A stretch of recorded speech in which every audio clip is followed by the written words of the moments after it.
অমুকে এরকম ভাবে সূরা তারাবি পড়ে, না না, আমি খতমে তারাবি পড়ব। এই রমজান মাসে খতমে তারাবি পড়বার নিয়ত কার কার আছে একটু দেখান তো, হাত উঠায়া। খতমে তারাবি, খতমে তারাবি। আল্লাহ প্রতিটা হাত কবুল করো, জোরে বলো আমিন। প্রতিযোগিতা নবী শিখায়া গেছেন, সাহাবায়ে কেরামকে নবী শিখায়া গেছেন। আমলের প্রতিযোগিতা করো, আখিরাতের প্রতিযোগিতা করো, দুনিয়ার প্রতিযোগিতা কইরো না। এজন্যই তো আম্মা জান খাদিজাতুল কুবরা রাদিয়াল্লাহু তাআলা আনহা, মক্কার ধনী মহিলা, নবীর দরজার সামনে যখন হাজির, নবীজির চাচা আবু তালিবের দরজার সামনে হাজির। আবু তালিব ডাক দিয়ে কয়, খাদিজা তুমি মক্কার এত বড় একজন ধনী মহিলা, আমার দরজার সামনে তুমি দাঁড়ায় কি করো?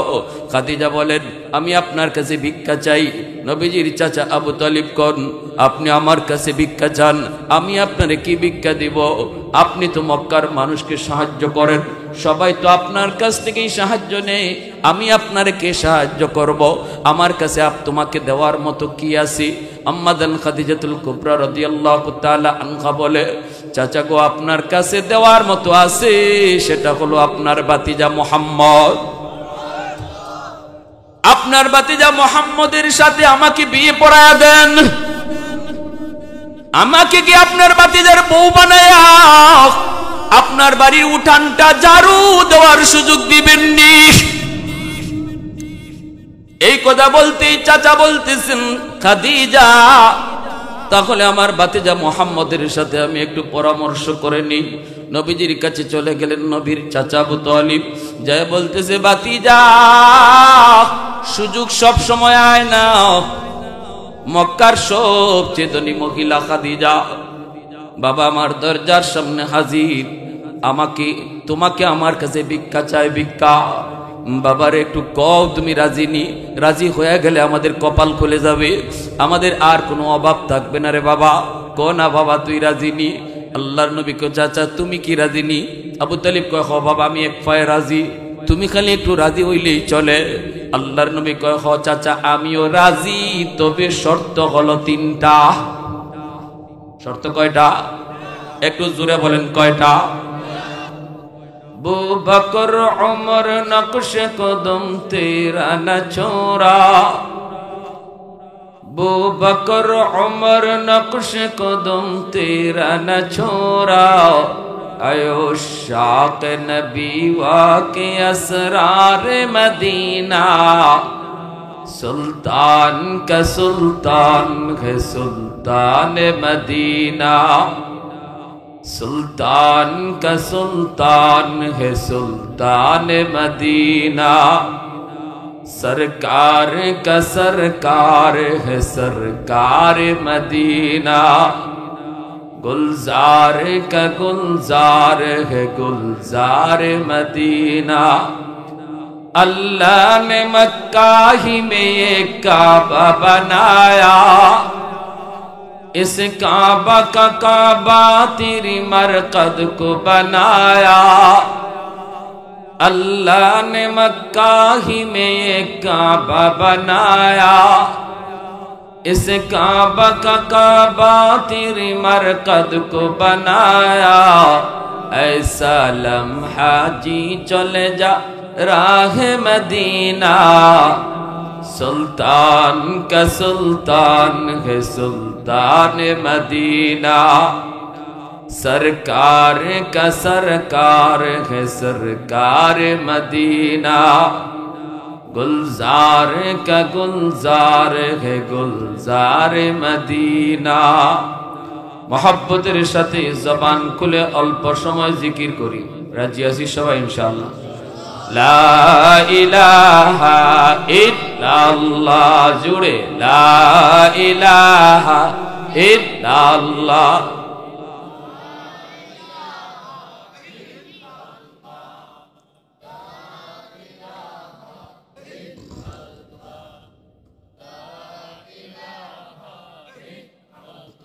জুড়ে লা ইলাহা ইল্লাল্লাহ।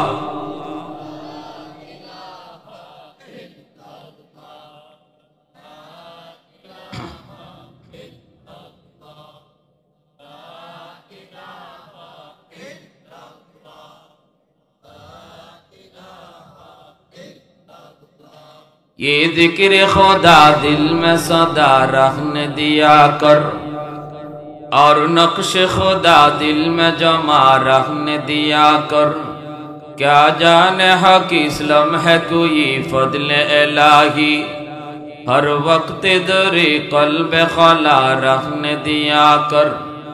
मुर्शिद की नजर गाज़ बसर से न होती है, क्या खुश नजरी खुश नजरी खुश नजरी है। दिल तूर के दिल जोर दिया सबका खुदा से, क्या दिल शिकानी दिल शिकानी दिल शिकानी है। क्या दिल शिकानी दिल शिकानी दिल शिकानी है। ला इलाहा इल्लल्लाह।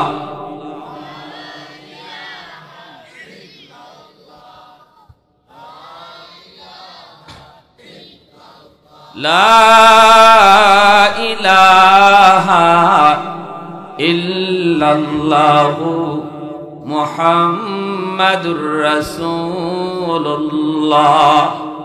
जोरे सुरे बोली सल्लल्लाहु अलैहि वसल्लम। ঐতিহ্যবাহী আজমিরগঞ্জ কারখানা জামে মসজিদের উদ্যোগে আয়োজিত আজকের ইসলামী মহাসম্মেলনের সম্মানিত সদর ইজলাস সভাপতি আলহাজ শায়েখ গোলাম ওয়াদুদ সাহেব, মুহতামিম জামিয়া ইসলামী আরবিয়া মাদ্রাসা, সহ সভাপতি জনাব মোহাম্মদ আবুল কাসেম সাহেব, জনাব মোহাম্মদ নাজির উদ্দিন সাহেব, উপস্থিত উলামায়ে কেরাম, মুরব্বিয়ানে আযম, কলিজার টুকরা যুবক, পর্দার আড়ালে পর্দানিশীন মা ও বোনেরা, মুআজ্জাজ হাজিরিন, আমাদের পিছনে প্রকাশ্যে গোপনে দুশ্মন হলো ইবলিস।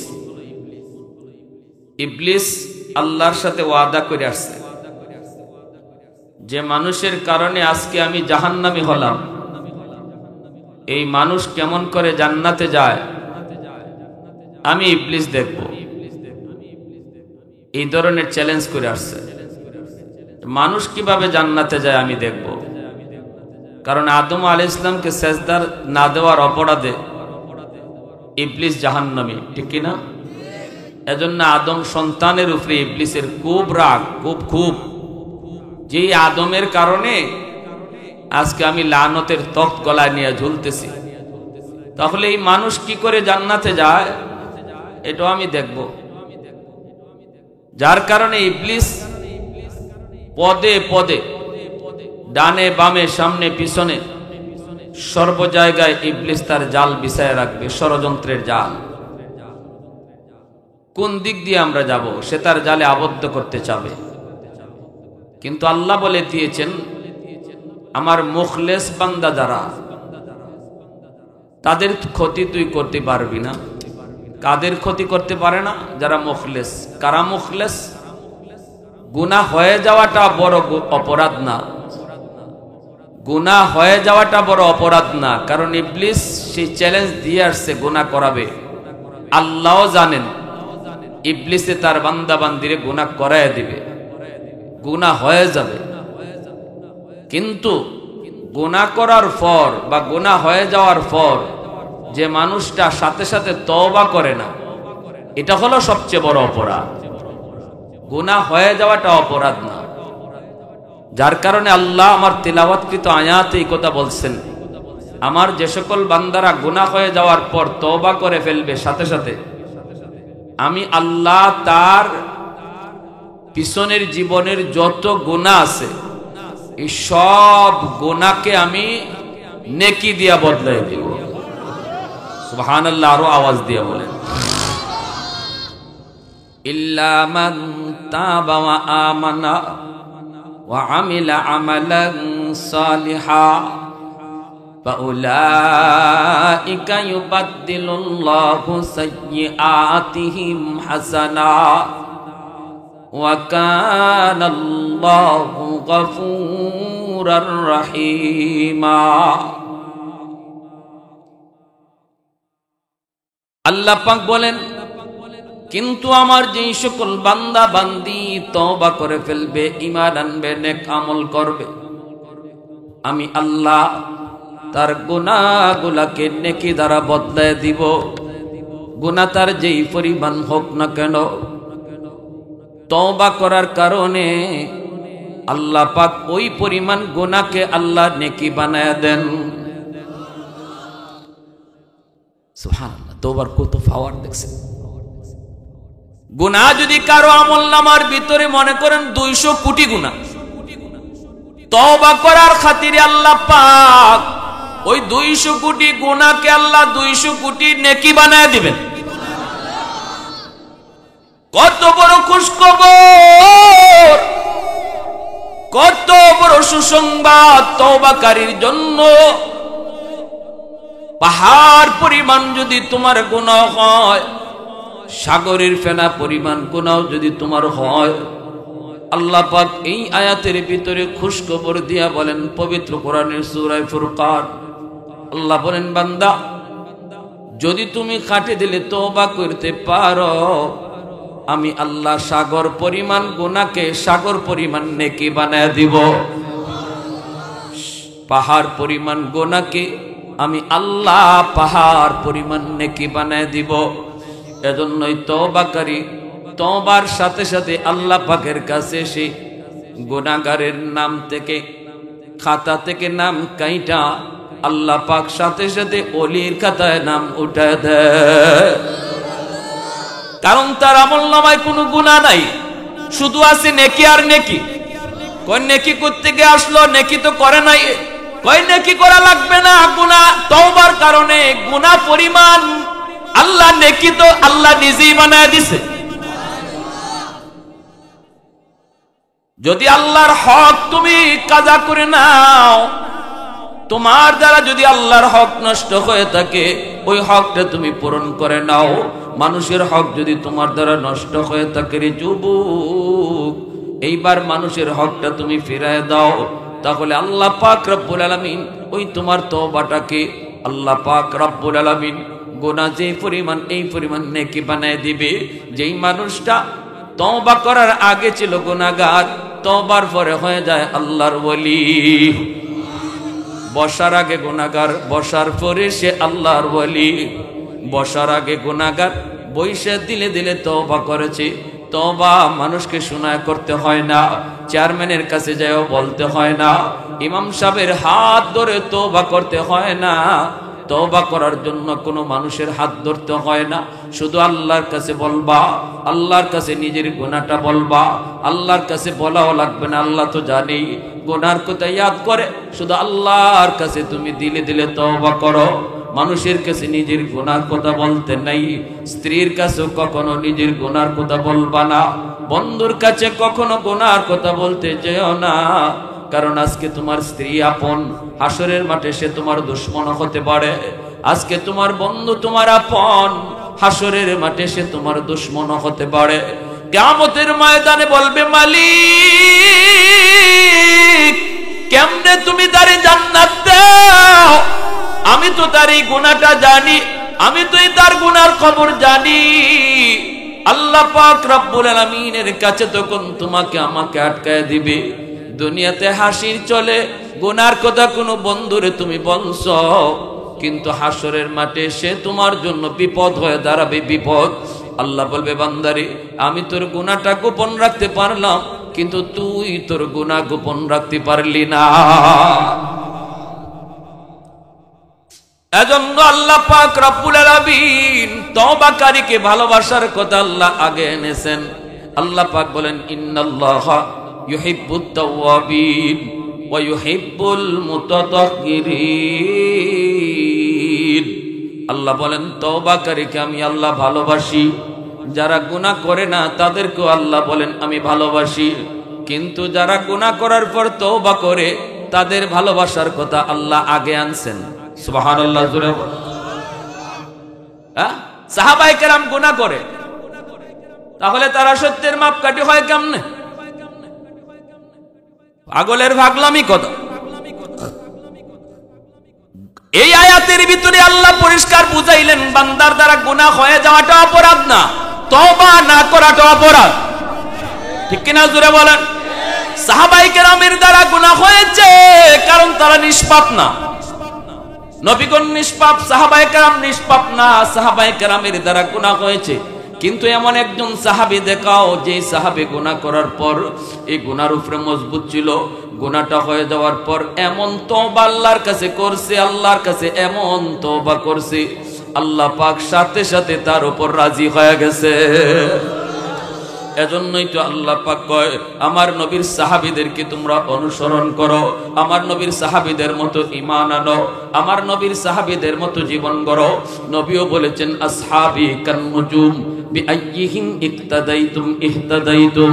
আমার এক একজন সাহাবী আকাশের নক্ষত্র স্বরূপ, একজন সাহাবীকে যদি তোমরা অনুসরণ করো তাহলেই জান্নাতের পথ পেয়ে যাবা। এমন সার্টিফিকেট আমার রাসূল দিলেন যে আমার একজন সাহাবীরও যদি তোমরা ফলো করো তোমরা জান্নাতের পথ পেয়ে যাবা। আজকে সেই সাহাবী তোমার কাছে মাপকাঠি হতে পারলো না, দুঃখ, আফসোস। যে সাহাবীর ব্যাপারে নবী বলেন একজন সাহাবীরও যদি অনুসরণ করো তোমরা জান্নাতের পথ পেয়ে যাবা। কেন সাহাবীর অনুসরণ করবা না? কয় তারা গুনাহ করছে। তো গুনাহ তো করবেই, কারণ তারা তো নিষ্পাপ না। অনুসরণ কেন করবা? তারা গুনাহ করার পর যেটা করছে তুমিও এটা করো, এর নাম হলো তওবা। সাহাবায়ে কেরামের দ্বারা গুনাহ হইছে, আমাদের দ্বারাও গুনাহ হবে। এজন্যই আল্লাহ বলছে আমার নবীর সাহাবীদেরকে দেখো, গুনাহ করার ক্ষেত্রে নবীর অনুসরণ কইরা লাভ নাই, কারণ নবীর দ্বারা গুনাহ হয়ই না, আমাদের দ্বারা গুনাহ হয়। শুধু যদি নবীকে অনুসরণ করো, শুধু যদি নবীকে সত্যের মাপকাঠি মানো, তাহলে বলো নবী জীবনে মিথ্যা বলেন নাই, তুমি কেন মিথ্যা বলো? বলো। সাহাবীদেরকে যদি বাদ দাও, শুধু যদি নবীর মতোই চলার তোমার টার্গেট হয়, বলো আমার নবী জীবনে কোনোদিন খেয়ানত করে নাই, তুমি কেন খেয়ানত করো? আমার নবী এবং কোন নবীর কাছ থেকে কোনোদিন জিনাবি বিচার হয় নাই, তোমার কাছ থেকে কেন হয়? জবাব দাও। এই জায়গায় তুমি কিভাবে নবীর অনুসরণ করবা? কিভাবে অনুসরণ করবা? তোমার আমার দ্বারা অহরহ গুনাহ হয়। অনুসরণ এখানে আমাকে সাহাবায়ে কেরামের করতে হবে, কারণ সাহাবায়ে কেরামের দ্বারাও গুনাহ হয়েছে। এরপরে তারা কি করছে? কই এরপরে সাথে সাথে তওবা করেছে, দেরি করে নাই। তুমি আমিও দেরি করব না, সাথে সাথে তওবা করব, হেদায়েতের পথ পেয়ে যাব। আল্লাহ বলে শুধু তোমার তওবার উপরে খুশি হইয়া গুনাহ মাফ করি তা না, তোমার জিন্দেগীর সব গুনাহকে আমি নেকি বানায়া দেই। সুবহানাল্লাহ ওয়া বিহামদি, সুবহানাল্লাহিল আযীম। প্যারে হাজিরিন, যেখানে আমার আল্লাহ নিজে বলেন রাদিয়াল্লাহু আনহুম ওয়া রাদু আন, আমি আল্লাহ আমার নবীর, আমার হাবিবের সাহাবায়ে কেরামের উপরে আমিও খুশি, তারাও খুশি। সুবহানাল্লাহ জোরে বলেন। আল্লাহ যে সাহাবায়ে কেরামের উপর খুশি, এই কথা আল্লাহ আগে কইছেন। আগে আল্লাহ আগে কইছেন আমি তাদের উপরে খুশি। সাহাবায়ে কেরাম আল্লাহর উপরে খুশি, এই কথা আল্লাহ পরে কইছেন। আল্লাহ যে নবীর সাহাবীদের উপরে খুশি, এই কথা আল্লাহ আগে শোনায় দিয়েছেন। কার বিরুদ্ধে কি কও? কি কও? কার বিরুদ্ধে কি কও? সাহাবায়ে কেরামের উপরে যদি বিন্দু পরিমাণও কারো সন্দেহ থাকে, গোটা ইসলামের উপরে সন্দেহ চলে আসে। কারণ ইসলাম আমরা নবীর সাহাবায়ে কেরামের মাধ্যমে পাইছি, ঠিক কি না? নবীর সাহাবায়ে কেরামের মাধ্যমে ইসলাম পাইছি। সাহাবায়ে কেরামের উপরে যদি তোমার বিন্দু পরিমাণ সন্দেহ থাকে, গোটা ইসলামের উপরে তোমার সন্দেহ ঢুকবে। তাহলে এটা একটা কঠিন চক্রান্ত, বহুত বড় ষড়যন্ত্র ইসলামের উপরে, অত্যন্ত সূক্ষ্মভাবে। যারা এই কথা বলে, বুজ্জা বলে না, না বুজ্জা বলে, সাহাবায়ে কেরামের সমালোচনা এরা বুজ্জা করে না, না বুজ্জা করে, আমার বুঝে আসে না। যদি বুজ্জা করে তাহলে আমার মনে হয় এটা ইহুদিদের বহুত বড় একটা চাল, ইসলামের ভিতরে বহুত বড় একটা ষড়যন্ত্র। আর যদি না বুজ্জা করে, আমরা অনুরোধ করব বুঝো, তোমাদের ভিতরে যারা আলেম আছে ভালো, তাদেরকে নিয়ে বসো, বৈশ্য বিষয়ের সমাধান করো, সমাধান করো। না বুঝলে বুঝো, আর বুজ্জা করলে দূর থাকো। তোমাদের সাথে আমরাও মিশতে চাই না, তোমরাও আমাদের কাছে আসতে চেষ্টা করো না। বুজ্জা যদি এমনটা করো, না বুজ্জা করলে আল্লাহর কাছে দোয়া করি, আল্লাহর কাছে হেদায়েতের দোয়া করি, নিজেরা বৈশ্য বুঝার চেষ্টা করো। প্যারে হাজিরিন, এজন্য বলি আল্লাহ রাব্বুল আলামিন কেমন কথা কইছেন। হযরত ওমর ফারুক রাদিয়াল্লাহু তাআলা আনহু আর হযরত আবু বকর সিদ্দিক রাদিয়াল্লাহু তাআলা আনহু দুজন একত্রিত। সিদ্দিক আকবর বলতেছেন, ভাই উমর, আমি আবু বকরের মন বলে তোমার জিন্দেগির গুনাহ, তোমার জিন্দেগির নেকি আমি আবু বকরের চেয়ে অনেক বেশি। কে বলেন? সিদ্দিক আকবর, উম্মতের ভিতরে যার মর্যাদা, যার মাকাম সবচেয়ে উপরে, তিনি হযরত উমর রাদিয়াল্লাহু তাআলা আনহুকে বলতেছেন, ভাই উমর, আমার মন বলে তোমার নেকি আমার থেকে বেশি। হযরত উমর বলেন, এটা কোন যুক্তিতে? আপনি হলেন উম্মতের সবচেয়ে শ্রেষ্ঠ, নবীর পরে আপনার মর্যাদা, আর উম্মতের ভিতরে সবার উপরে আপনার স্থান, সেখানে আমার নেকি আপনার চেয়ে বেশি কোন যুক্তিতে? সিদ্দিক আকবর বলেন, ভাই উমর, কোন যুক্তি নাই, তবে কোরআনের আয়াতের দলিল আছে। কোন কি আপনি দলিল? কোরআনের আয়াতে, কোরআন আল্লাহ আমি উমরের নেকির কথা কই কইল? ও উমর, আল্লাহ তোমার নাম নিয়ে বলে নাই, কিন্তু আল্লাহ পাক পবিত্র কোরআনের সূরা ফুরকানের ভিতরে আল্লাহ বলে দিয়েছে, আমার যেই বান্দা তওবা করবে, ঈমান আনবে, নেক আমল করবে, তার পিছনের গুনাহ যেই পরিমাণ হয়ে যায় সেই পরিমাণ নেকি। যদি তোমার এমনই হয় ওমর, তাহলে তোমার জিন্দেগির গুনাহ তো আমার চেয়ে অনেক বেশি, কারণ তুমি তো ইসলাম গ্রহণ করার আগে আমার চেয়ে অনেক বেশি গুনাহ করছো, গুনার তালিকা তোমার অনেক লম্বা, কিন্তু তওবা করার পর ওই গুনাহ যদি নেকি হয়ে যায়, তাহলে নেকিও তো তোমার বেশি হয়ে গেল। সুবহানাল্লাহ জোরে কইবেন না? আর একটু জোরে কন্যা সুবহানাল্লাহ। আল্লাহু আকবার। দেখছেন কি দলিল? হযরত ওমর অবাক হয়ে গেলেন এই কথা শুনে। তিনি বলতেছেন, কথাটা তো এমনই মনে হয়, আল্লাহ পাকের ভাষা তো এমনই, কিন্তু ভাই উমর, ভাই আবু বকর, আমার এত নেকি লাগবে না, আমি আমার জিন্দেগির সব নেকি তোমাকে দিয়া দিব, বিনিময়ে তুমি তোমার জিন্দেগির এক রাতের নেকি আমাকে দিবানি। জোরে কন্যা সুবহানাল্লাহ। আমি উমর আমার জিন্দেগির সব নেকি তোমাকে দিয়া দিব, বিনিময়ে আমাকে এক রাতের নেকি দিবানি, এক রাতের। সিদ্দিক আকবর বলেন, ভাই ওমর, কোন রাতের কথা তুমি বলো? সাথে সাথে হযরত ওমরের চোখ দিয়ে পানি ঝরে কান্না শুরু হয়ে গেল। কান্দেন আর বলেন, ভাই আবু বকর, সেই রাত হলো আমার মায়ার নবীর সাথে হিজরতের রাত। যেই রাতে আমার নবীর সাথে মক্কা থেকে মদিনায় তুমি হিজরত করেছিলা, ওই একটা রাতের নেকি শুধু আমি উমরকে তুমি যদি দেও, আমি উমর আমার গোটা জিন্দেগির নেকি তোমাকে দিয়ে দিব। যেই রাতের জন্য তুমি 40টা রাত ঘুমাও নাই, আমার নবী কখন এসে আমাকে দরজার সামনে ডাক দেখ, এই চিন্তায় 40 রাত তুমি বিছানায় পিঠ লাগাও নাই। গভীর রাতে নবী তোমার দরজার সামনে যায় ডাক দেয়া বলতেছে, আবু বকর। আস্তে করে শুধু ডাক দিয়েছে, ভাই আবু বকর। সাথে সাথে তুমি দরজা খুলে ফেলেছ। নবী তোমারে জিজ্ঞেস করেছে, আবু বকর, এত আস্তে করে ডাক দিলাম, কেমন করে তুমি দরজা খুললা? তুমি কি তাহলে ঘুমাও নাই? সেদিন জবাবে বলেছিল, নবী গো, 40 দিন আগে আপনি ইশারা দিয়েছিলেন, আবু বকর, যে কোনো এক রাত তোমাকে নিয়ে আমি হিজরত করব, প্রস্তুত থাকো। ওই দিন থেকে আমি আবু বকর আজও পর্যন্ত বিছানায় পিঠ লাগাই না। আমি ওই রাতের নেকিটা চাই রে ভাই আবু বকর, যেই রাতে আমার নবীকে নিয়ে তুমি গারে সুরের মধ্যে 3 রাত তোমরা অবস্থান করেছিলা। এখানে তোমরা অবস্থান করেছিলা গারে সুরে।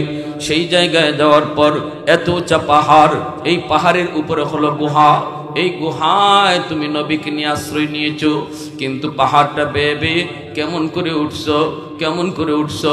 আমার মায়ার নবীকে তুমি পাহাড় বাইতে দাও নাই। তুমি বলেছো, নবী গো, পাহাড় বাইলে আপনার কষ্ট হবে গো নবী, আপনি আমি আবু বকরের পিঠে উঠেন, আমি আপনারে পিঠে লইয়া পাহাড় বায়া বায়া উঠব। সেই দিন তুমি আমার রহমতের নবীকে পিঠের মধ্যে লইয়া নিজে পাহাড়টা বায়া বায়া তুমি সেই গুহার কাছে গিয়ে পৌঁছ। এতটা কষ্ট, এতটা কষ্ট।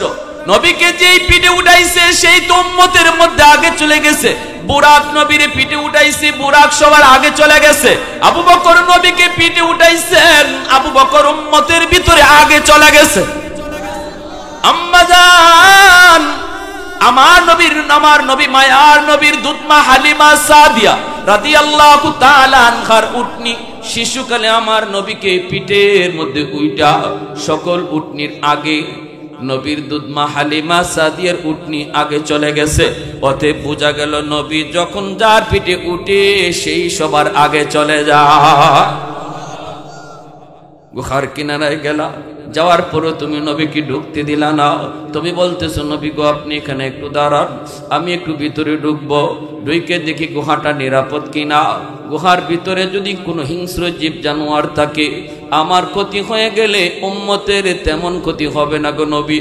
কিন্তু আপনি যদি ঢুকেন, আপনার যদি ক্ষতি হয় ফাহালাকাতিল উম্মাহ, গোটা উম্মত হালাক হয়ে যাবে না গো নবী। আপনি পরে ঢুকেন, আমি আগে যাইয়া ঢুকি। নবীকে তুমি বাহিরে রাইকা এই গুহার ভিতরে আগে ঢুকছো। ঢুকে তুমি চারদিক দেখছো নিরাপদ কিনা। ছোট ছোট গর্ত, যেই গর্তের ভিতরে সাপ থাকার ভয় রয়েছে, এই গর্তের মুখগুলা তুমি পাগড়ির কাপড় ছিঁড়ে ছিঁড়ে সবগুলার মুখ তুমি বন্ধ করেছ। একটা গর্তের মুখ বন্ধ করার মতো কাপড় ছিল না রে ভাই আবু বকর। ওই গর্তটা নিজের পা দিয়ে তুমি আটকায় রাখছো। সাপ যদি থাকে, আমি আবু বকরের পায়ে কামড় দেখ, তবুও যেন আমার নবীর কোনো ক্ষতি না হয়। उल्फत में तेरी वैसी ने दंदान को तोरा, बू बकर उमर नक्श कदम तेरा न छोरा। उल्फत में तेरी वैसी ने दंदान को तोरा, बू बकर उमर नक्श कदम तेरा न छोरा। अयो शाक नबी वाके असरार मदीना, सुल्तान का सुल्तान मदीना। सरकार का सरकार है सरकार मदीना। मोहब्बतेर साथे बोलेन अल्लाहु আকবার। ওই গুহার ওই গর্তের মধ্যেই ছিল বিষাক্ত সাপ। সাপ তোমার পায়ে কামড় দিল, নবীকে তুমি নিজের উরাতে ঘুম পাড়ায় দিছ। আমার রহমতের নবী সরবার দু জাহান তোমার উরুতে ঘুমাইতেছেন, নবীকে তুমি ঘুম পাড়াইছ।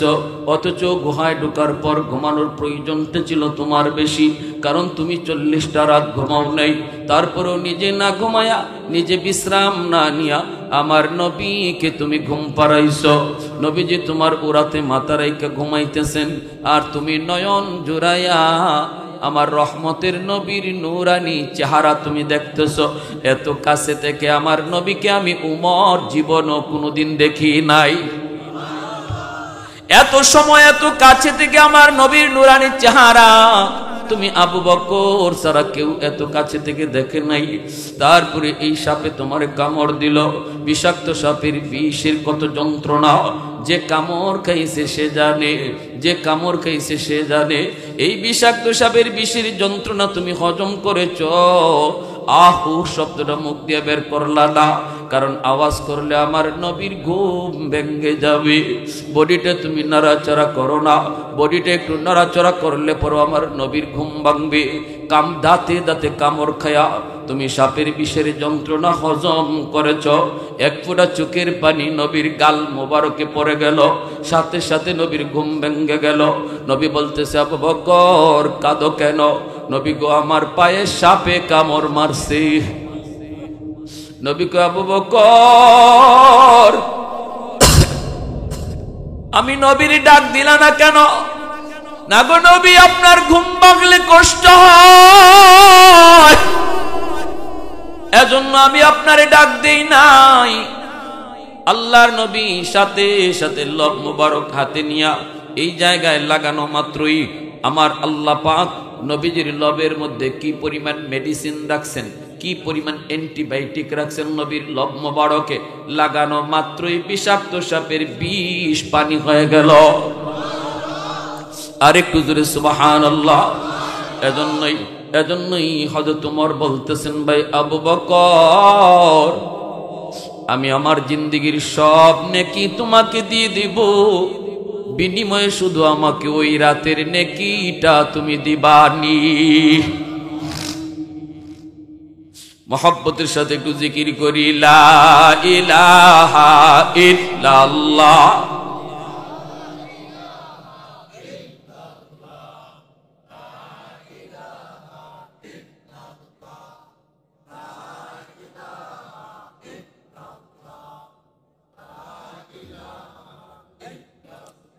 জোরে লা ইলাহা ইল্লাল্লাহ।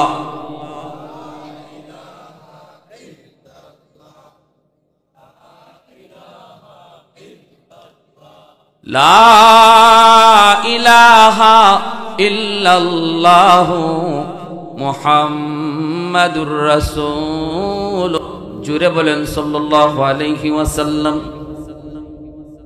সাহাবায়ে কেরাম রাদিয়াল্লাহু তাআলা আনহুম এইবার তারা নেকি বদলা বদলি করলেন কি করলেন না শুনবার ইচ্ছা কার কার আছে হাত উঠে একটু দেখান। আল্লাহ তুমি কবুল করো, জোরে বলেন আমিন। সাহাবায়ে কেরামের ভিতরে প্রতিযোগিতা ছিল, নেক আমলের প্রতিযোগিতা ছিল, আখিরাতের লাইনের। তাদের ভিতরে দুনিয়া নিয়ে কোনো প্রতিযোগিতা ছিল না। আমার একটা বাড়ি, তার একটা বাড়ি আমার দুইটা কেমনে হয়, তার একটা দোকান আমার দুইটা দোকান কেমনে হয়, সে 1 লাখ টাকার মালিক আমি 3 লাখ টাকার মালিক কেমনে হই। এই ধরনের প্রতিযোগিতা সাহাবায়ে কেরামের ভিতরে ছিল না। সাহাবায়ে কেরামের ভিতরে প্রতিযোগিতা ছিল আমলের লাইনে কে কত আগাইতে পারে। وسارعوا إلى مغفرة من ربكم وجنة عرضها السماوات والأرض أعدت للمتقين। আল্লাহ নিজেও বলেছেন বান্দা প্রতিযোগিতা করো তো আখিরাতের লাইনে করো।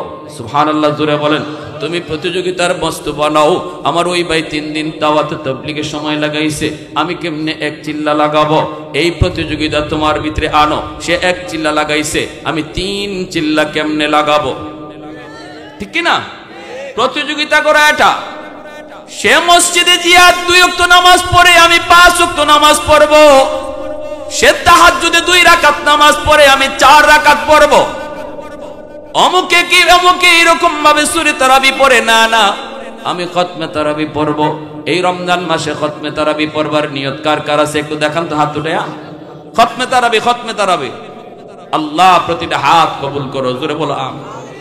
প্রতিযোগিতা নবী শিখায়া গেছেন, সাহাবায়ে কেরামকে নবী শিখায়া গেছেন। আমলের প্রতিযোগিতা করো, আখিরাতের প্রতিযোগিতা করো, দুনিয়ার প্রতিযোগিতা কইরো না। এজন্যই তো আম্মাজান খাদিজাতুল কুবরা রাদিয়াল্লাহু তাআলা আনহা মক্কার ধনী মহিলা নবীর দরজার সামনে যখন হাজির, নবীজির চাচা আবু তালিবের দরজার সামনে হাজির। আবু তালিব ডাক দিয়ে কয়, খাদিজা তুমি মক্কার এত বড় একজন ধনী মহিলা, আমার দরজার সামনে তুমি দাঁড়ায় কি করো? খাদিজা বলেন, আমি আপনার কাছে ভিক্ষা চাই। নবীজির চাচা আবু তালিব কোন, আপনি আমার কাছে ভিক্ষা চান, আমি আপনারে কি ভিক্ষা দিব? আপনি তো মক্কার মানুষকে সাহায্য করেন, সবাই তো আপনার কাছ থেকেই সাহায্য নেয়, আমি আপনারে কে সাহায্য করব?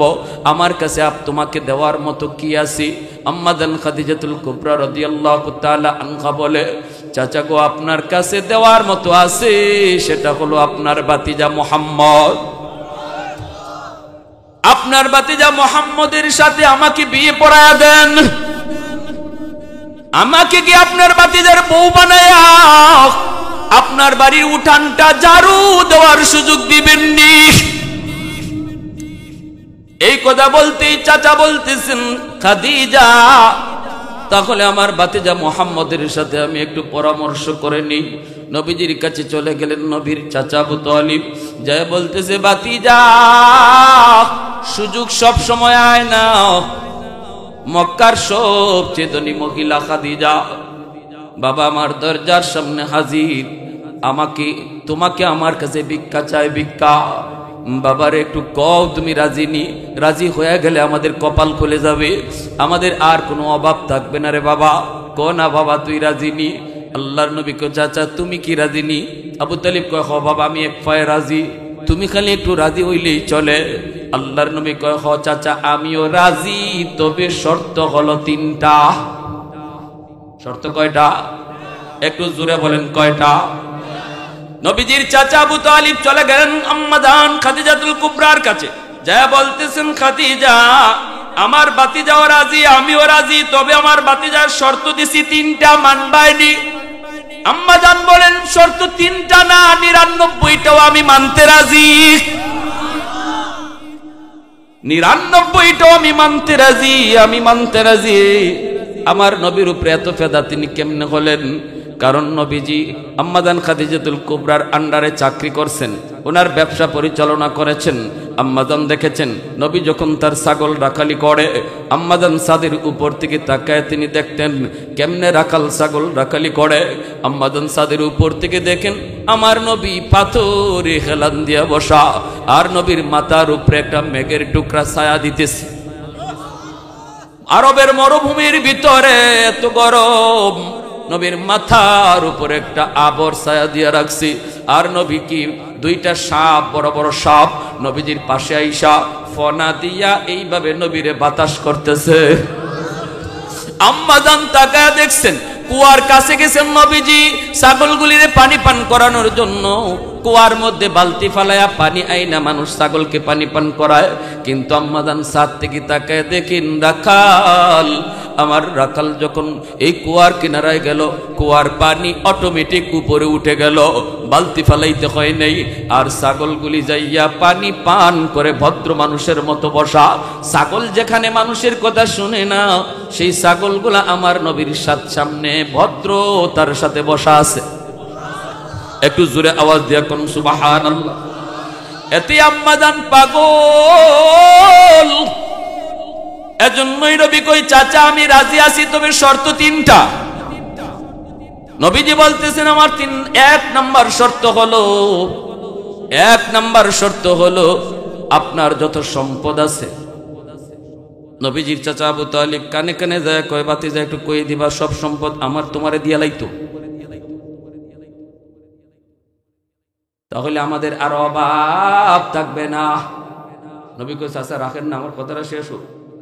নবী কইতেছেন আপনার যত সম্পদ, সব সম্পদ মক্কার গরিব মানুষদের ভিতরে বিলায়া দিতে হবে। সুবহানাল্লাহ, জোরে কোন না। নবীজির চাচা আবু তালিবের মন খারাপ হয়ে গেল, কানে কানে গিয়া কয়, ভাতিজা কি কইছো? 2 নম্বর শর্তটা একটু কইও। শর্ত তো 3টা নানি, 2 নম্বরটা একটু কইও। নবী কয়, ঠিক আছে চাচা। আল্লাহর নবী 2 নম্বর শর্ত লাগাই দিলেন, আপনার যত বাড়ি আছে মক্কায়, যত বাড়ি, সবগুলি বাড়ি যাদের বাড়ি নাই তাদেরকে দিয়া দিতে হবে। আম্মা জান খাদিজা বলেন, আমি সব মানি, সম্পদ বিলায় দিব, বাড়িঘর গরিব দুঃখী মানুষকে দিয়া দিব। নবীজির চাচা আবু তালিব কাছে যায় কয়, বাবা বাবা, ও আব্বা, একটা শর্ত আর মাত্র বাকি আছে বাবা, এটা অন্তত কইস রে বাবা। 3 দিন 4 দিন চলে যায়, চলে আগুন জ্বলে না বাবা, মাত্র রইছে একটা শর্ত কইস বাবা, একটু গাড়ায় কইস। আল্লাহর নবী রহমতের নবী 3 নম্বর শর্ত লাগায়া দিলেন, আমাকে যদি আপনি বিয়ে করতে চান, যদি আপনি আমার কাছে বিয়ে বসতে চান, তাহলে 3 নম্বর শর্ত হলো আমি আপনাকে নিয়ে একটা খেজুর পাতার ঘরের মধ্যে তোমাকে নিয়ে থাকব। এই ঘরের ভিতরে হয়তো কখনো চুলায় আগুন জ্বলবে না, 3 দিন সপ্তাহ চলে যেতে পারে, চুলায় আগুন জ্বলবে না, অনাহারে থাকা লাগতে পারে। যদি তুমি এই অবস্থায় পড়ো, আহু শব্দ মুখ থেকে বলতে পারবা না, মানতে পারবা কিনা একটু কও। আম্মা জান সাথে সাথে চোখের পানি সাইরে বলে, মুহাম্মদ আমি তোমাকে পাওয়ার জন্য 1 মাস 2 মাস না, জীবন অনাহারে থাকতে রাজি। উলফত মে তেরি ওয়াইস কৌনাইন মুখতার খুদা তুমকো বানায়া, कौनैन मुख्तार खुदा तुमको बनाया, उम्मत का निगाहबान खुदा तुमको बनाया, उम्मत का निगाहबान खुदा तुमको बनाया।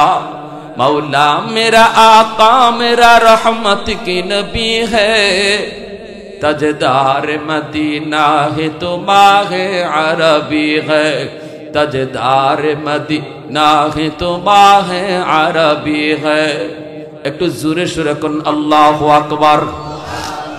তাহলে সাহাবায়ে কেরাম দুনিয়া নিয়ে প্রতিযোগিতা করতেন না, আখিরাত নিয়ে প্রতিযোগিতা করতেন। সবক শিখেছেন নবীর কাছ থেকে, ঠিক কি না? সুযোগ ছিল আল্লাহর নবী মুহূর্তের ভিতরে তিনি মক্কার সবচেয়ে ধনী হয়ে যাইতেন। মক্কার মানুষরা কয়, খাদিজা তুমি অত সুন্দরী, তুমি এত ধনী, তুমি মুহাম্মদরে কেমনে বিয়া করলা? তোমার সাথে কি মুহাম্মদের মিল খায়নি? তখন আম্মাজান বলতেছেন, আচ্ছা আমার স্বামীর সাথে আমার মিল খায় না, তো আচ্ছা ঠিক আছে একটু কও তো দেখি আমার স্বামীর কোন জিনিসটা নাই? তার চরিত্র? কয় না চরিত্র খুব ভালো। দেখতে? কয় না দেখতে তো আলহামদুলিল্লাহ। এমন কয়জন আছে? কয় তারপরে হ্যাঁ তার বংশ? কয় না তাও ভালো, মক্কার সবচেয়ে দামি বংশ। কত নাই কি? কই পয়সা নাই। আম্মাদান কইতেন নাও পয়সা যখন নাই কও, আমার যত পয়সা আছে যত সম্পদ আছে সব আমি আমার স্বামীরে দিয়া দিলাম, আমার স্বামী যারে খুশি তারে দান করবে। এবার কও আমার স্বামী কেমন? সুবহানাল্লাহ ওয়া বিহামদিহি সুবহানাল্লাহ। আল্লাহ রাসূল আম্মাদানের এত সম্পদ, মক্কার এমন কোন মানুষ নাই যে আম্মাদান খাদিজাতুল কুবরা রাদিয়াল্লাহু তাআলা আনহার কাছ থেকে কোনো সাহায্য পায় নাই। এমন পৃথিবীতে তিনজন সুন্দরী নারী ছিলেন, এর ভিতরে একজন আম্মাদান খাদিজাতুল কুবরা রাদিয়াল্লাহু তাআলা আনহা। পৃথিবীতে বিশ্ব সুন্দরী তিনজন, এর ভিতরে একজন আম্মাদান খাদিজাতুল কুবরা রাদিয়াল্লাহু তাআলা আনহা, যাকে বিয়ে করার জন্য দুইটা স্বামী মারা গেছে আগে, এরপরে বয়স হয়ে গেছে 40-এর উপরে। তারপরও মক্কার বড় বড় ধনীর ছেলেরা, ধনীর লোকরা তারা লাইন ধরা বিয়ে করার জন্য। তিনি বলেন আমি আর বিয়ে করব না। সিদ্ধান্ত নিয়েছিলেন বিয়ে করবেন না, কিন্তু আমার নবীকে দেখার পর আর আমার নবীর এই মুজিজা দেখার পর, নবীর চরিত্র দেখার পর, নিজের চোখে দেখার পর আল্লাহর নবীর উপরে তিনি মস্ত হয়ে গেলেন, আশিক হয়ে গেলেন। ভাইরা বন্ধুরা, এজন্য আবু বকর সিদ্দিক রাদিয়াল্লাহু তাআলা আনহু বলেন, ভাই ওমর ওই রাতে আমার কি পরিমাণ নেকি হয়েছে আমি জানি না, বদলা বদলি যে করব আমার কি পরিমাণ নেকি আছে এটা তো আগে আমার বুঝতে হবে, ঠিক কিনা? রাসূল করিম সাল্লাল্লাহু আলাইহি ওয়াসাল্লাম তিনি বলেন, জানোনি প্রতিদিন জমিন আল্লাহর কাছে আবদার করে, মালিক অনুমতি দাও, অনুমতি দাও। এই যে আজমিরীগঞ্জের জমিনও আবদার করে, আলা কুল্লা ইয়াউমিন ওয়াল আরদু ইস্তাজিলু রাব্বাহু ওয়াল মালাইকাতু ইস্তাজিলু রাব্বাহু। জমিনে কয় আবদালু ইবনা আদম ফি কারি, আল্লাহ অনুমতি দাও নাফরমানগুলিকে আমি গিলে ফেলি, সুদখোরকে আমি জমিন গিলে ফেলি, বেরোজদারকে আমি জমিন গিলে ফেলি। আল্লাহ দেখো না রোজার মাসটা কেমনে ঘর থেকে খাইয়া বাইরেছে, মানুষে তারে বুঝে না, কিন্তু আমি জমিন তো জানি সে কত বড় নাফরমান। আমি জমিন আর তার পায়ের বোঝা কত নিব গো আল্লাহ, কত আর আমি তার পায়ের বোঝা নিব? অনুমতি দাও, অনুমতি দাও, এই নাফরমানকে আমি জমিন গিলে ফেলি। আল্লাহ পাক রব্বুল আলামিন তখন বলে, রে জমিন থাম, এরে জমিন ভালো করে শুন, আমি আমার বান্দা বান্দির গুনাহ সম্পর্কে ভালো করে জানি।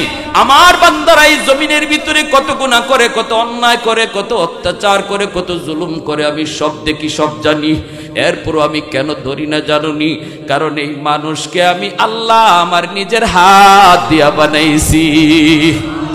আসমান আল্লাহ বানাইছেন কুন ফায়াকুন বইলা, জমিন আল্লাহ বানাইছেন কুন ফায়াকুন বইলা, ফেরেশতা আল্লাহ বানাইছেন কুন ফায়াকুন বইলা। ফেরেশতা বানাইতো আল্লাহ হাত লাগায় নাই, জমিন বানাইতো আল্লাহ হাত লাগায় নাই, আসমান বানাইতো আল্লাহ হাত লাগায় নাই।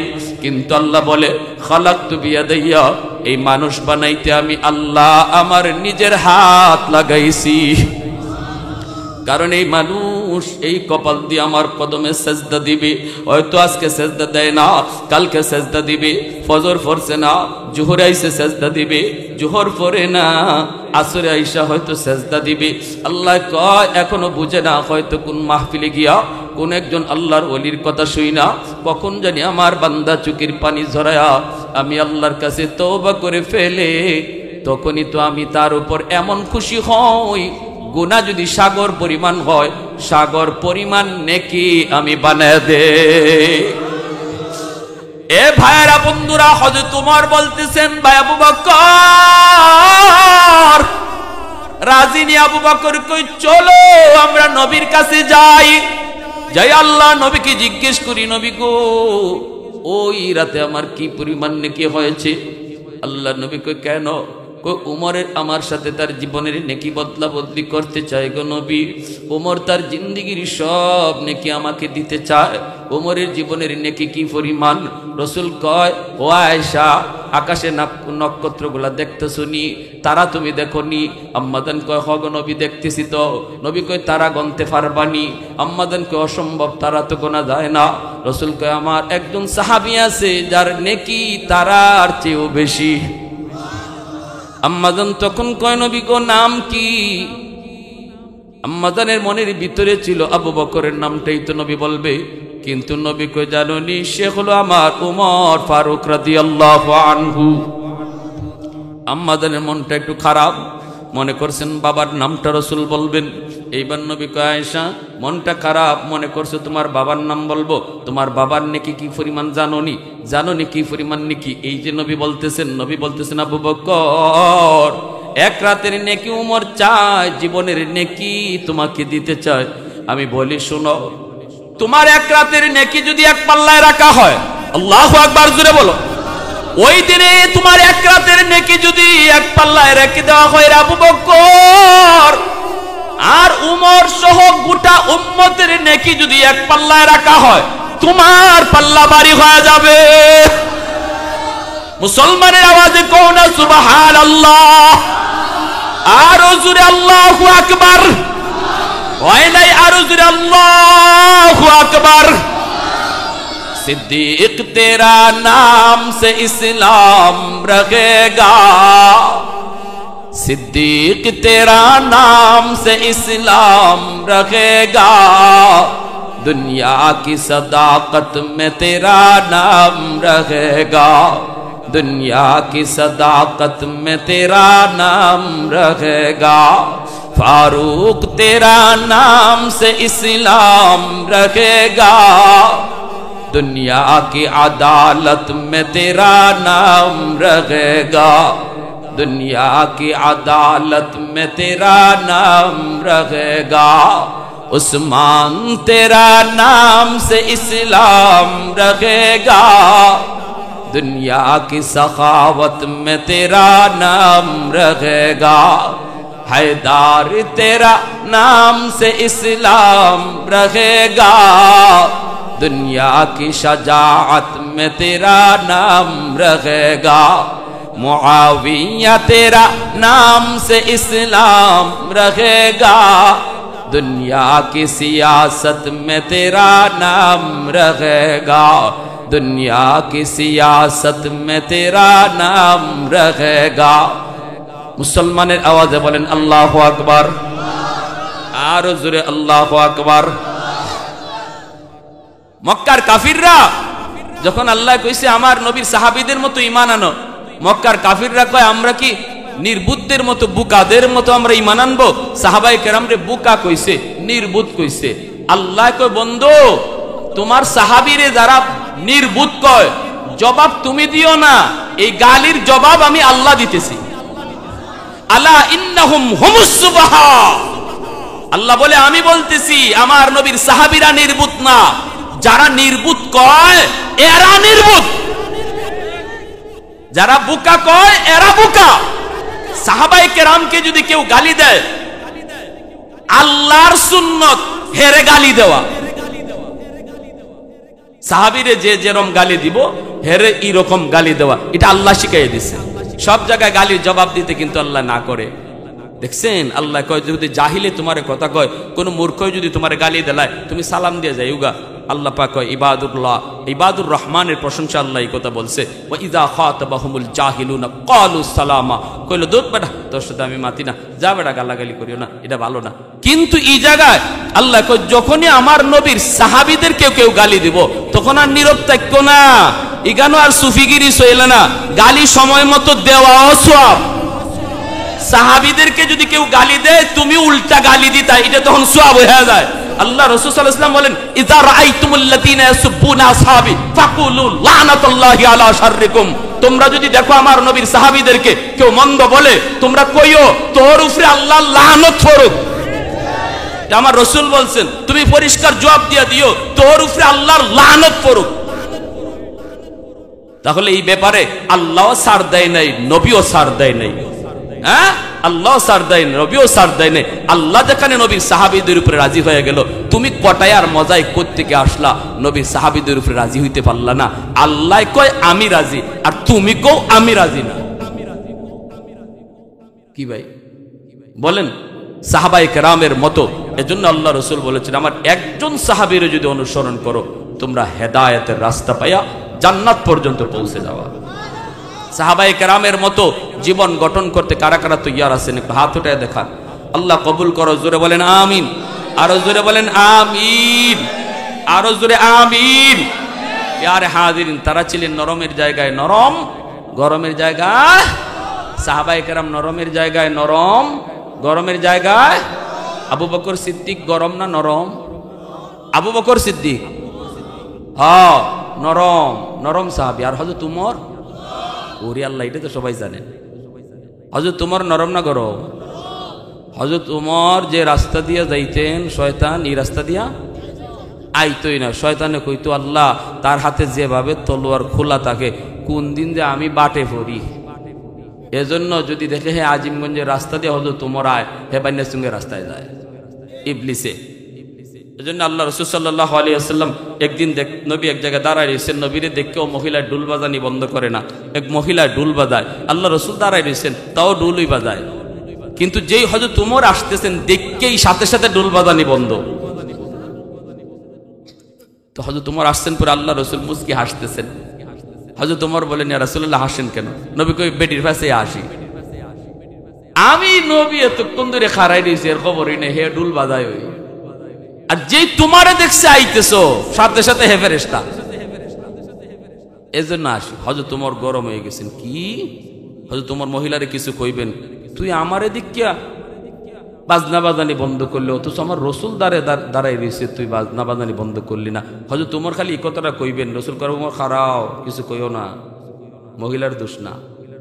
আল্লাহু আকবার, জোরে কর না। হযরত উমর বলি, ইয়া রাসূলুল্লাহ মহিলার দোষ না? মানে বলে, হ্যাঁ মহিলার দোষ না। এতে কার দোষ? রসুল কয়, এতক্ষণ পর্যন্ত মহিলার সাথে শয়তান আছিল, তোমারে দেখে শয়তান গেছি গিয়া। আল্লাহু আকবার, জোরে কর না। তোমারে দেখেই শয়তান বাগছে, জন্য মহিলার দোষ না। তোমারে দেখলে শয়তান নিবায় থাকেই না। আর হযরত আবু বকর সিদ্দিক তিনি ছিলেন নরম। এই নরম সাহাবী একবার গরম হয়ে গেছেন গা, আমার রসুলকে গালি দিয়া বসছে একটা, সাথে সাথে হযরত আবু বকর সিদ্দিক এর গালের মাঝে এমন জোরে চর মারছেন, 5 আঙ্গুলের দাগ বয়ে গেছি গা। এই ইহুদি কয়, আবু বকর তুমি আমার মারছো? আমি মারছি গেলে লাগি বুঝোস না? এতক্ষণ তুই আমারে গালি দিলে জবাব দেই নাই, আমার বাপ তুললে গালি দিছ, তাও আমি মাথা নিচে দিয়ে চলে যাই।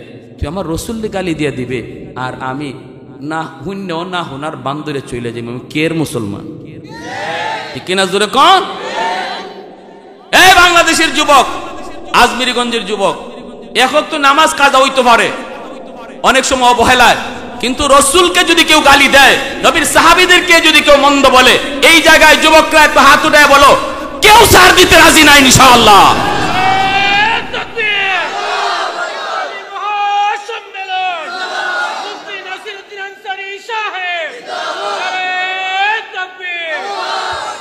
ভালো করে শুনবে, এটা আমাদের ঈমান।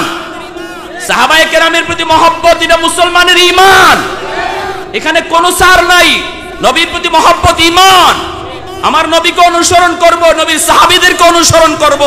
কোন কোন জায়গায় শুধু সাহাবীর অনুসরণ থাকবে, নবীর অনুসরণ করার সুযোগই থাকবে না। কারণ তুমি তো গুনাহ করো, তুমি তো চুরি করো, আমি তো মিথ্যা কথা বলি, আমি তো জিনা ব্যভিচার করি। নবীর অনুসরণ এখানে করবা কি কইরা? আমার নবী তো জীবনে মিথ্যা বলেনই নাই। তাহলে মিথ্যা বলার পরে কি করতে হয়? আমার নবীর জীবনে খুঁজে পাইবা না। যদি পাইতে হয় সাহাবীর জীবন তালাশ করো, সাহাবীর জীবন তালাশ করো। নবীর জীবন খুঁজলে পাইবাই না। জিনা করার পরে কি করতে হয়, মিথ্যা বলার পরে কি করতে হয়, এটা তুমি খুঁজলে পাইবা না। তালাশ কইরা পাইবা সাহাবীদের জীবনে। কি পাইবা? যে দেরি করেন নাই, সাথে সাথে তওবা করে নিছে। দেরি করেন নাই, সাথে সাথে তওবা করে নিছে। প্যারে হাজিরিন, এজন্য বলতেছি ঈমানটাকে নির্ভেজাল বানাবো, আল্লাহ এবং তার রাসূলের সাহাবায়ে কেরামকে অন্তর থেকে ভালোবাসবো। আবু বকর সিদ্দিক যখন মারছেন, সাথে সাথে হে কয় আমি নবীর কাছে বিচার দিমু। গেছি গেল রসুলের কাছে গিয়া কইতেছে মোহাম্মদ তোমার আবু বকর আমারে মারছে। রসুল কয় আবু বকরে মারছে? মনে হয় নামটা ভুল কইতেছ, উমর হইব উমর, কারণ উমরের এরম অভ্যাস আছে পিটাপিটি করার। আমার আবু বকর তো এরম না। জি না, আপনার নরম সাহাবি গরম হইছে। আল্লাহ রসুল কয় কেন? আমার আবু বকর তো সহজে গরম হয় না, তুমি করছো কি তা? কোনটা করছি না? দেখছেন নি কেমন ডাকাইতে ডাকাইত বেঈমান হল। এরা বিপদে পড়লেও মিথ্যা কথা কয়, ঠিক না? বিপদে পড়ে গেলেই মিথ্যা কথা কয়। যখনই আন্তর্জাতিক ভাবে চাপ দেয়, কেন শিশু মারতেছো, গাজায় কেন শিশু হত্যা হচ্ছে, 12,000 শিশুকে খুন করা হলো, কেন হাসপাতালে হামলা হলো, তখনই ওই বেঈমান ইহুদির দলে কয়, ওই ইসরায়েলের নেতানিয়াহু কয় না না আমরা তো হাসপাতালে মারছি না, এটা কেডা মারছে তদন্ত করা লাগবে। এত বড় ধোঁকাবাজির ইতিহাস, ইহুদিদের ইতিহাস, ধোঁকাবাজির ইতিহাস, বেঈমানদের ইতিহাস। মুসলমানদের ইতিহাসে ধোঁকাবাজি নাই। এপ্রিল ফুল তালাশ করে দেখো কিভাবে লক্ষ লক্ষ মুসলমানকে সাগরে ডুবাইয়া মারছিল। কইছিল তোমরা যাও, জাহাজে করে গেলে তোমাদেরকে অন্য দেশে পাঠাইয়া দিব, ওই যে রানী ইসাবেলা। কিন্তু যখন জাহাজে উঠছে মুসলমানরা, এই জাহাজটা সাগরের মাঝখানে এনে ডুবাই দিছে। তাহলে ধোঁকাবাজি সব বেদিন বেঈমানদের ইতিহাস। আবু বকর সিদ্দিক রাদিয়াল্লাহু তাআলা আনহু মারছেন, হে কইতেছে কয় হে বলে কোনটা কইছই না। তখন আল্লাহ রাসূল কয় কই মারছে? বলে গালো। আল্লাহ রসুল দেখেন ও গালের মাঝে এখনো আঙ্গুলের দাগ আছে। বুঝেন শটটা কি জাত চোর হইছে? কি বুঝেন? হ্যাঁ, নরম হাত যদি গরম হয় বুঝেন কেমন হয়। হুজুররা হাত তুলে না, হুজুররা মাঠে নামে না। হুজুররা যদি মাঠে নামে, কেন নামে? এমপি মন্ত্রী অওয়াল লাগে না, হুজুররা নামে আল্লাহ রসুলের সম্মান রক্ষার জন্য। তখন এই নরম হাতের পিছনে একটা গরম হাত থাকে, সেই হাতটা কার? জোরে বলেন কার? আল্লাহর হাত থাকে। সাথে সাথে আবু বকর সিদ্দিক রাদিয়াল্লাহু তাআলা আনহুকে রাসূল ডাকলেন, ডেকে বলতেছেন আবু বকর তুমি বলে মারছো? সিদ্দিক বলেন ইয়া রাসূলুল্লাহ আমি মারছি। ইসা কথা কোন যাব? আমরা হইলে কইতাম কোন হালাই কইছে? খারাপ রূপে মিশা কথা কইতাম, কারণ মিশা কথা আমরা লাগি ভানিবাদ। মিশা কথা না কইলে পেটের বাতি হজম হয় না। অথচ আল্লাহ রসুল কয়, সাহাবী জিজ্ঞেস করে রাসূলুল্লাহ মুসলমানে কি চুরি করতে পারে? রসুল কহ পারে। কয়তানে দুকা করলে পারে। মুসলমানে কি জিনা করতে পারে? রসুল কয় এটাও হইতে পারে। সাহাবী এবার প্রশ্ন করে রাসূলুল্লাহ মুসলমানে কি মিথ্যা বলতে? মুসলমান মিথ্যা বলতে পারে না। আল্লাহু আকবার। তাহলে মিথ্যা কথা কত বড় জঘন্য গুনাহ। যে মানুষে মিথ্যা কথা হাসতে হাসতে কইতে পারে, এর লাগি দুনিয়ায় কোনো কাজ অসম্ভব না, এ সব গুনাহ করতে পারে। একবারে ভালো এটা কাগজে লিখে নেন গা।